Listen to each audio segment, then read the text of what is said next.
Up till now, I realize by reviewing what I've already talked about in these videos is that I've totally ignored several of the skills involved in language arts. We talk about the modalities of reading, writing, speaking, and listening. And I haven't talked at all about writing or listening in terms of literacy. When I went to school, it was assumed that we were going to spend our time being given topics to write about. There would be starter sentences, or the teacher would sit down and say to us, I want you to write a story about your summer vacation or whatever. Everybody was encouraged to write when the teacher said and on the topics that the teacher talked about, instead of writing being the result of thinking and only focusing on creative writing. When we talk about writing, there's more than creative writing. There is a skill involved in being able to sorry, creatively imagining a situation where you can let your mind run wild and imagine something and write about it. I got a book from a friend who talked about the life of his dog through the dog's eyes. And it reminded me that I used to have an experience, an exercise where my students had to take off their running shoe and write a story about the world through the eyes of their running shoe and what happened to the running shoe and all that. That's good for some kids. Some kids are very good at being creative, but other kids aren't. And so a writing program has to include more than just creative writing. And there are more ways to prime the pump, so to speak, with creative writing than just saying, okay, today I want you to. For example, you can read a poem or a piece of music. Example, I used to play Paul Simon's song Sounds of Silence. And I used to ask my students to imagine what was going on in the mind of the lyricists. When I look back on it, I didn't even begin to realize how valuable an experience that was. But part of effective writing is having something to say and saying it properly. I just listened to something that said that a cousin of mine was saying that she had been told by a friend of hers to just put pen to paper and write and write and write. The best way to become proficient at writing is to write, to try to put into words what is going on in our heads. But that doesn't come naturally to a lot of people because they don't have a lot going on in their heads.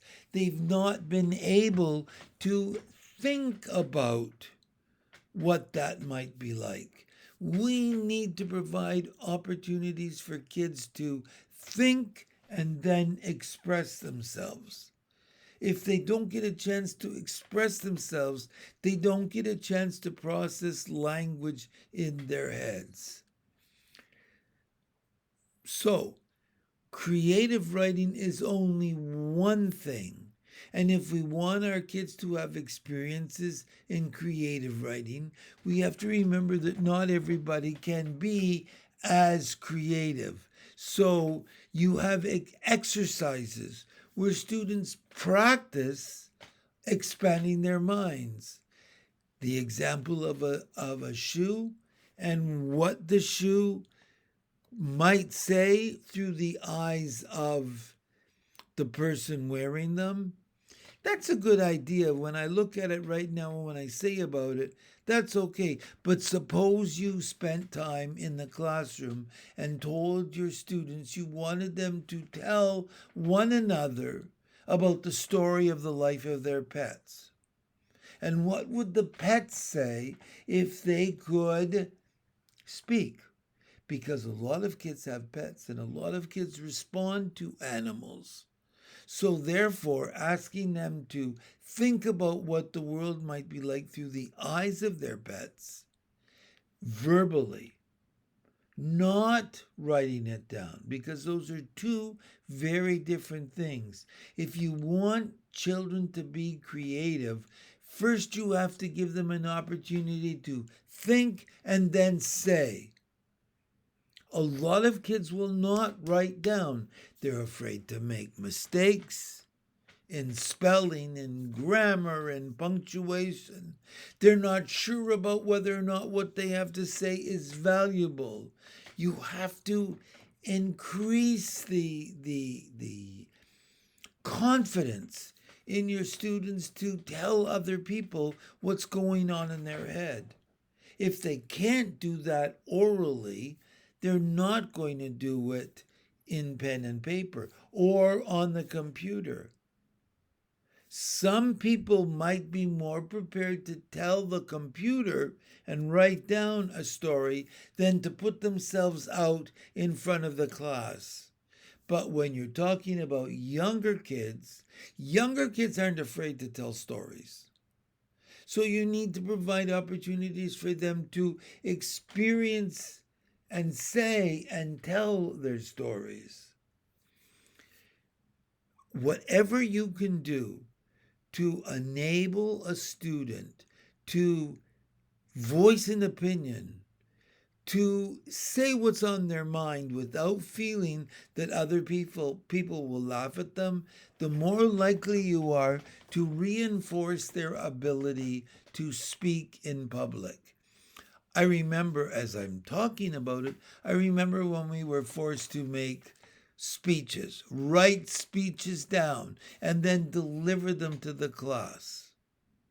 There's a huge difference between forcing kids to write a speech and then deliver it, and to stand up in front of a classroom and tell something that happened to them, and get them to feel confident about themselves that nobody will judge them. It's the judgment that forces people to clam up. If you think somebody's going to tisk tisk or pass value judgments on what you have to say, you're not going to say it because you're afraid that people won't appreciate it. You need to feel confident to be able to say what you want to say. Another aspect of writing is description. To say exactly what you say, what you see rather, sorry. And that involves taking kids into spaces where they have to observe and write what they say and encourage them to think about what they hear, what they see, what they smell, what they hear, and so on, and to write it down. You might not think it goes together, but if kids have a phone, most kids do, really, when you think about it, and asking them to dictate into the phone observations and then to go home and write them down, you're advancing your desire to get kids to be more of a writer. It's all about getting kids to express themselves as writers. Now, before I stop and bring an end to this, let's comment a little bit about the role of spelling and grammar. I remember telling students that everybody has good authors have editors that read what they write and make corrections and suggestions. I just reviewed a paper for a professional journal that I've agreed to be a reviewer for. And I knew that the article was written by someone or some group of people where English was their second language.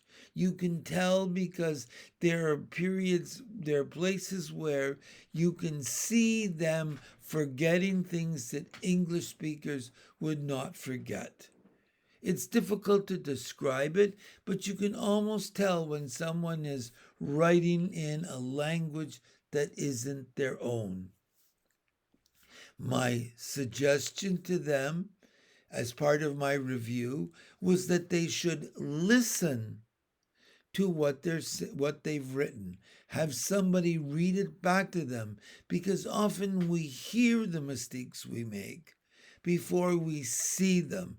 We tend to gloss over them. My wife has a learning disability and she often mixes up words and she mixes up spelling. I remember arguing with her about how she formulated her sentences and said, "You're not writing incomplete sentences." And until I read to her what she wrote, she didn't understand. When we listen to our words back, we pick up mistakes we didn't see when we read them to ourselves because we put into what we read the words that we know should have been there. So, reading back is a form of editing or having a partner who reads to you and helps you make the corrections. It's not unknown that I finished a book. And I have a friend who read the first printing of the book and he said, "Howard, you've got spelling mistakes here, you've got typos there."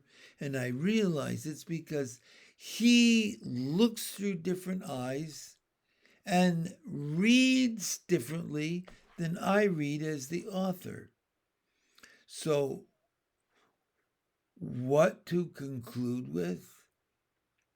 Writing is a part of literacy development.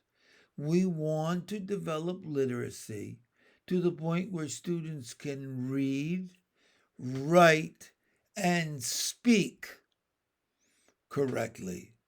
And in order to write correctly, we have to provide opportunities for students to write fiction, nonfiction, reviews, reports, commentary, observations, sentences, paragraphs, whatever.